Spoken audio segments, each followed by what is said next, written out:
जयाच्या जनी जन्म नामार्थ झाला, जयाने सदा वास नामात केला.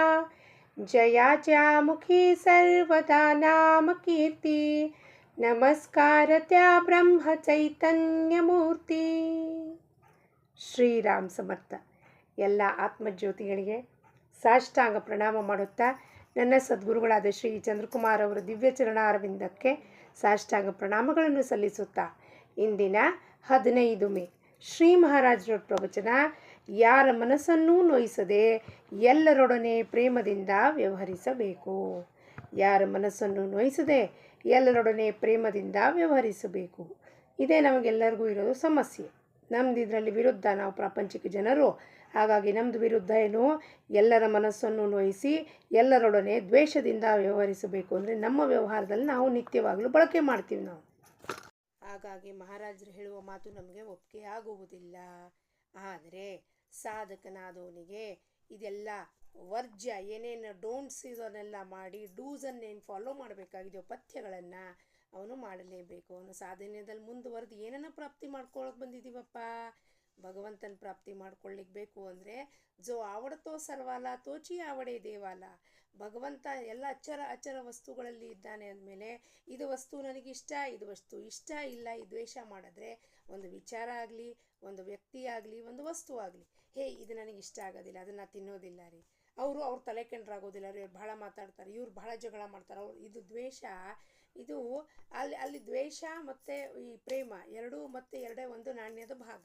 ನಾವು ಪ್ರೇಮ ಮಾಡಿದ್ರೆ ದ್ವೇಷ ಮಾಡಬೇಕಾದ್ರೆ, ದ್ವೇಷ ಮಾಡಿದ್ರೆ ಪ್ರೇಮ ಮಾಡಬೇಕಾದ್ರೆ, ಪ್ರೇಮದಿಂದ ವ್ಯವಹರಿಸಬೇಕು ಅಂದ್ರೇನು, ಅಲ್ಲಿ ಯಾವ ಥರವಾದ ನಮಗೆ ನಿಷ್ಪಕ್ಷಪಾತವಾಗಿ ವ್ಯವಹರಿಸಬೇಕು.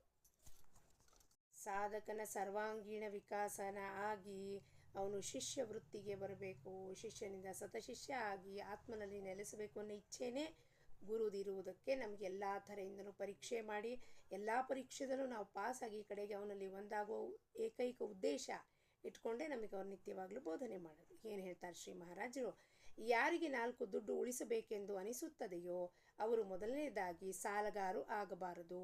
ಇದು ಸಾಧಿಸಿದಂದರೆ ಆಮೇಲೆ ಖರ್ಚು ಕಡಿಮೆ ಮಾಡುವ ಪ್ರಯತ್ನ ಮಾಡಬೇಕು. ಅಂದರೆ ಸ್ವಾಭಾವಿಕವಾಗಿ ದುಡ್ಡು ಉಳಿಯುತ್ತದೆ.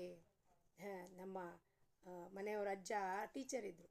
ಒಮ್ಮೆ ಶಂಕರಲಿಂಗ ಭಗವಾನರು ಮನೆಗೆ ಬರ್ತಿದ್ರು ಶಂಕರಲಿಂಗ ಭಗವಾನರು. ಆವಾಗ ಸೇವಾಗಿ ಬಂದಾಗ ಹೇಳ್ತಾರೆ ಮಹಾರಾಜರು, ಅಪ್ಪ, ಅಜ್ಜ ಹೇಳ್ತಾರಪ್ಪ, ಹಿಂಗೆ ಸಂಸಾರ ದೊಡ್ಡದಿದೆ, 3 ರೂಪಾಯಿ ಸಂಬಳ ಬರುತ್ತೆ, ಎಷ್ಟು ಖರ್ಚಾಗತ್ತೆ, ಸಾಕಾಗೋದಿಲ್ಲ ಅಂತ.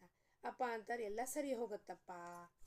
ಭಕ್ತಿಯಿಂದ ಗುರುನಾಥನ ಹತ್ರ ಬೇಡ್ಕೊಂಡ್ರೆ ಅವನು ಏನನ್ನೂ ಮಾಡೋದಿಲ್ಲ ಅಂತಲ್ಲ, ಎಲ್ಲವೂ ಮಾಡ್ತಾನವನು.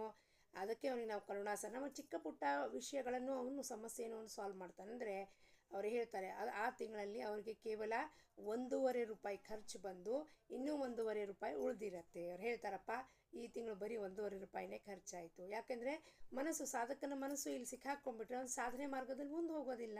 ಅದಕ್ಕೆ ಆ ಸಮಸ್ಯೆಯನ್ನು ಚಿಕ್ಕ ಪುಟ್ಟ ಸಮಸ್ಯೆಯಿಂದ ದೊಡ್ಡ ದೊಡ್ಡ ಸಮಸ್ಯೆ ತನಕ ನಿವಾರಣೆ ಮಾಡ್ತಾನೆ ಗುರುನಾಥ. ಅದಕ್ಕೆ ಅವನಿಗೆ ನಾವು ಕರುಣಾಸಾಗರ ಅನ್ನೋದು. ಇದೇ ನಿಯಮವು ಪ್ರೇಮಕ್ಕೂ ಅನ್ವಯಿಸುತ್ತದೆ. ಪ್ರೇಮ ಬೆಳೆಯಬೇಕೆಂದು ಅನಿಸುತ್ತಾ ಇದ್ದರೆ ಮೊದಲು ದ್ವೇಷ ಮಾಡುವುದನ್ನು ಬಿಟ್ಟು ಬಿಡಬೇಕು.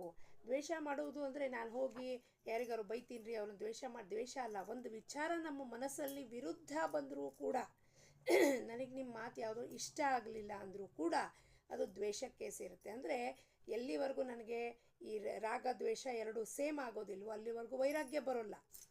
ಇಲ್ಲ ಅಂದರೆ ಪರಮಾರ್ಥಕ್ಕೆ ಬಂದು ನಾವು ಏನೇನು ಸಾಧಿಸ್ಬೇಕಾಗಿದೆಯೋ ಅದು ಸಾಧಿಸ್ಲಿಕ್ಕೆ ಆಗೋದಿಲ್ಲ. ಇಲ್ಲಿ ರಾಗ ದ್ವೇಷ ಎರಡೂ ಇಟ್ಕೊಂಡು ನಾನು ಹೋದರೆ ಇದು ನನಗೆ ಇಷ್ಟ ಆಗತ್ತೆ, ಇದು ಇಷ್ಟ ಆಗಲ್ಲ, ಇವ್ರದ್ದು ತಲೆ ಕಂಡ್ರಾಗಲ್ಲ ಅಂದರೆ ಏನಾಗತ್ತಪ್ಪ, ಸಾಧನೆಯಲ್ಲಿ ಆಬ್ಸ್ಟ್ಯಾಕಲ್ಸ್ ಬರುತ್ತೆ, ನಾನು ಮುಂದುವರಿಲಿಕ್ಕೆ ಸಾಧ್ಯತೆ ಇಲ್ಲ. ದ್ವೇಷ ಮಾಡುವುದನ್ನು ಬಿಟ್ಟು ಬಿಡಬೇಕು.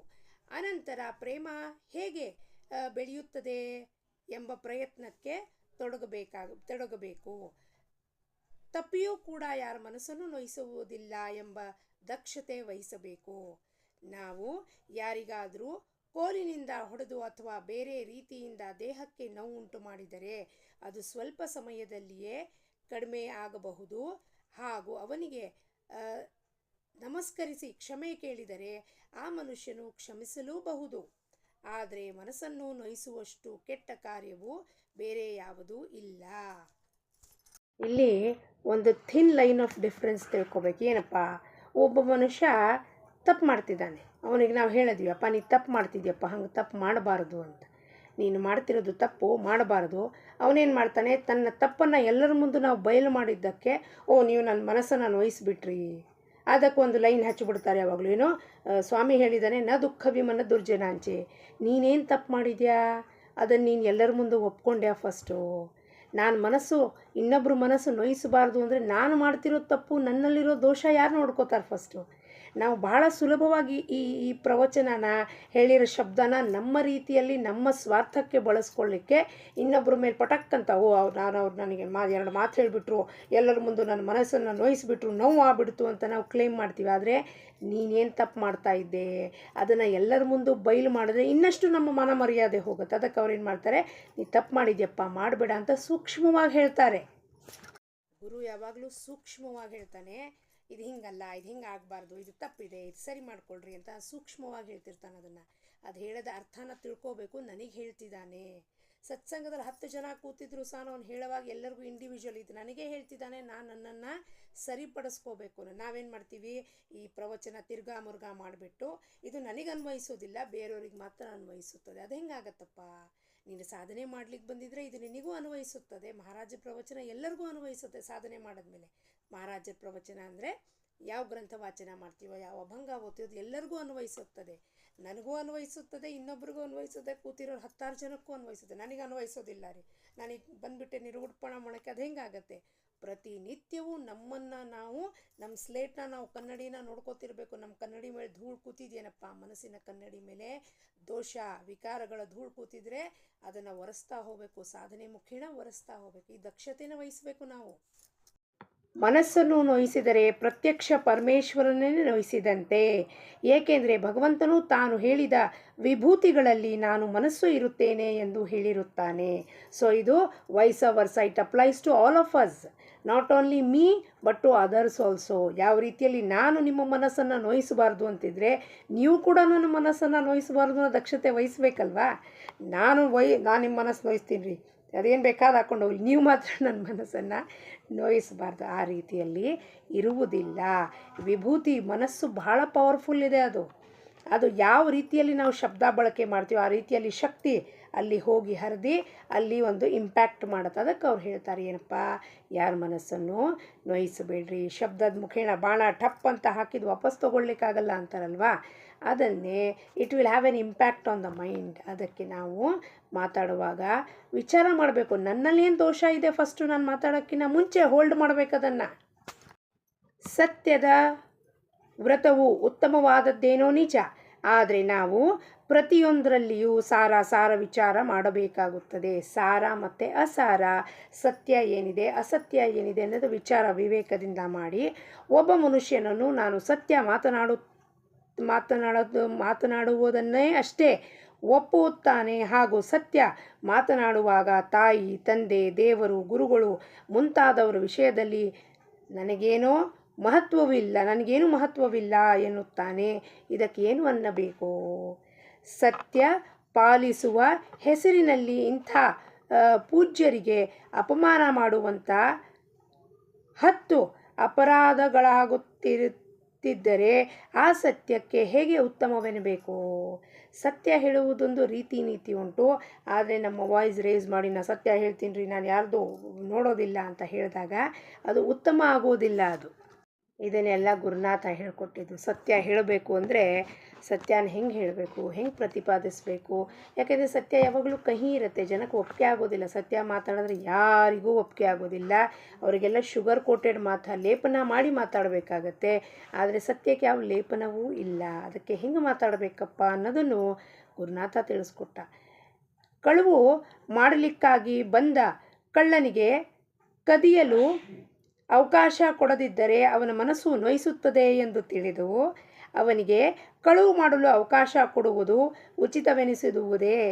ಕಳ್ಳ ಬಂದಿದ್ದಾನೆ ನಮ್ಮನೆ ಕಳ್ತನ ಮಾಡಲಿಕ್ಕೆ, ಓಹೋ ಬಾರಪ್ಪ ಕಳ್ಳ, ನಿನ್ನ ಮನಸ್ಸು ನೋಯಿಸೋದಿಲ್ಲ ನಾನು, ಹಂಗೆ ನಾನು ಅಲೌ ಮಾಡ್ತೀನಿ ಅವನಿಗೆ ಕಳ್ತನ ಮಾಡೋಕ್ಕೆ. ತಾತ್ಪರ್ಯವೇನೆಂದರೆ ಪ್ರತಿಯೊಂದು ವಿಷಯದಲ್ಲಿಯೂ ಸಾರ ವಿಚಾರದ ಅವಶ್ಯಕತೆ ಇರುತ್ತದೆ. ಉದಾಹರಣೆಗೆ, ಒಬ್ಬ ತಂದೆಗೆ 4 ಜನರು ಮಕ್ಕಳಿದ್ದರು.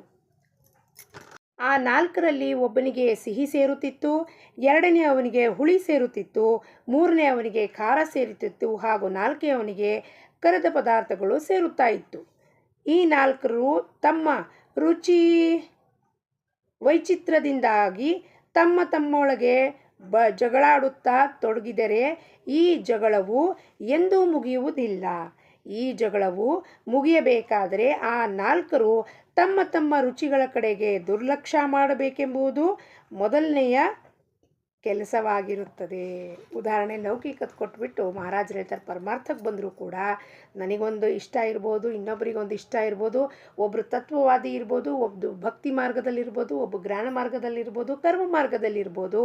ನಮ್ಮ ರುಚಿಗಳನ್ನೆಲ್ಲ ನಾನು ನಾ ಮಾಡ್ತಿರೋದು ಭಕ್ತಿನೇ ಶ್ರೇಷ್ಠ ರೀ, ನೀವೇನು ಮಾಡ್ತೀರಿ, ನಿಮ್ಮದೇನೂ ನಡೆಯೋದಿಲ್ಲ, ನಿಮ್ಮ ತತ್ವ ನಡೆಯೋದಿಲ್ಲ. ಹಂಗಿರೋದಿಲ್ಲ. ನಮ್ಮ ರುಚಿಗಳನ್ನು ಬಿಟ್ಟು ಕೆಲಸದ ಕಡೆಗೆ ಲಕ್ಷ್ಯ ಕೊಡಬೇಕು. ಕೆಲಸ ಏನಿದೆ, ಮೊದಲನೇ ಕೆಲಸ ಏನು, ನಾನು ಯಾರು ಅನ್ನೋ ಶೋಧನೆ ಮಾಡಬೇಕು. ಆ ಶೋಧನೆ ಮಾಡೋ ಪರಮಾರ್ಥ ಹಾದಿಯಲ್ಲಿ ಹಲವಾರು ಜನ ನಮಗೆ ಸಿಗ್ತಾರೆ. ಎಲ್ಲ ಸ್ಕೂಲ್ ಆಫ್ ಥಾಟ್ಸ್, ಗುರುಗಳು ಅದಕ್ಕೆ ಗುರುಗಳದ್ದು ಯೂನಿವರ್ಸಲ್ ಇತ್ತು. So all school of thoughts are being respected. ನಿನ್ನ ಸ್ಕೂಲ್ ಆಫ್ ಥಾಟ್ ಬೇಡ, ನಿನ್ನ ಸ್ಕೂಲ್ ಆಫ್ ಥಾಟ್ ಬೇಡ, ನನ್ನ ಸ್ಕೂಲ್ ಆಫ್ ಥಾಟೇ ನೀವೆಲ್ಲ ಒಪ್ಕೋಬೇಕು ಅನ್ನಲಿಲ್ಲ ಯಾವತ್ತವರು. ಮಹಾರಾಜರ ಪ್ರವಚನ ಓದ್ರಿ, ಭಗವದ್ಗೀತಾ ಓದ್ರಿ, ಅಭಂಗಗಳನ್ನು ಹೇಳ್ರಿ, ಆಖ್ಯಾನಗಳನ್ನು ಹೇಳ್ರಿ. He respected all the school of thoughts because ಅದು ಅಲ್ಟಿಮೇಟ್ ಗೋಲ್ ಏನು, ಸೆಂಟರ್ ಪಾಯಿಂಟ್ ಏನಿದೆ, ನಾನು ಯಾರಿದ್ದೀನಿ, ನಾ ಆತ್ಮನಲ್ಲಿ ನೆಲೆಸಬೇಕು, ನಾ ಭಗವಂತನ ಆ ಸೆಂಟರ್ ಪಾಯಿಂಟ್ ಬಿಟ್ಬಿಟ್ಟು ನಮ್ಮ ರುಚಿ, ಇದು ನಾನು ಹೇಳ್ತೀನಿ, ಇದು ಸರಿ ಇಲ್ಲ, ಅದು ಸರಿ ಇಲ್ಲ, ಹಂಗಿರೋದಿಲ್ಲ. ತಾತ್ಪರ್ಯ ಕತೆ ಯಾಕೆ ಹೇಳ್ತಿದ್ದಾರೆ, ಪರಮಾರ್ಥಕ್ಕೆ ಬಂದು ಈ ಊಟ ತಿಂಡಿದ ಸಂಬಂಧ ಇಲ್ಲ ಇಲ್ಲಿ. ನಾವು ಗೂಢಾರ್ಥ ತಿಳ್ಕೊಬೇಕು. ಏನು, ಆ 4 ಮಕ್ಕಳು ಎಲ್ಲರೂ ನಾವು ಸಾಧಕರು 10 ತಲೆ ಇಟ್ಕೊಂಡು ಬಂದಿರ್ತೀವಿ, ನಂದೇ ಶ್ರೇಷ್ಠ ನಂದೇ ಶ್ರೇಷ್ಠ ನಂದೇ ಶ್ರೇಷ್ಠ ಅಂತ. ಹಂಗಿರುವುದಿಲ್ಲ. ಆ ಶ್ರೇಷ್ಠತನನ್ನು ಬಿಟ್ಟುಬಿಟ್ಟು ಆಮೇಲೆ ಪ್ರೇಮ ಬೆಳೆಯುವುದಕ್ಕಾಗಿ ನಾವು ಯಾವ ತಂದೆಯ 4 ಜನ ಮಕ್ಕಳು ಅವರ ಕಡೆಗೆ ಲಕ್ಷ್ಯ ಕೊಡುವುದು 2ನೆಯ ಕೆಲಸವಾಗಿರುತ್ತದೆ. ನಾವು ಎಲ್ಲಿ ಬಂದಿದ್ದೀವಿ, ಗುರುನಾಥನ ಹತ್ರ. ಫಸ್ಟು ನಾವು ನಮ್ಮದು ಇಚ್ಛೆಗಳು, ನಮ್ಮದು ಪಥ್ಯಗಳನ್ನು, ನಮ್ಮದು ಪ್ರಿಸ್ಕ್ರಿಪ್ಷನ್ ಎಲ್ಲ ತೆಗೆದು ಕಿತ್ತಾಕಿ ಅಲ್ಲಿ ನಾನು ಭಗವಂತನ ಪ್ರಾಪ್ತಿಗೆ ಬರ್ತಿದ್ದೀನಿ ಅನ್ನೋ ಲಕ್ಷ್ಯ ಇಟ್ಕೋಬೇಕು. 10 ಜನದಲ್ಲಿ ನಮ್ಮ ತಲೆ ನಾವು ಉಪಯೋಗಿಸಿದ್ರೆ ಭಗವಂತನ ಪ್ರಾಪ್ತಿ ವಿಚಾರ ಬಿಟ್ಟೇ ಹೋಯ್ತಲ್ಲಿ.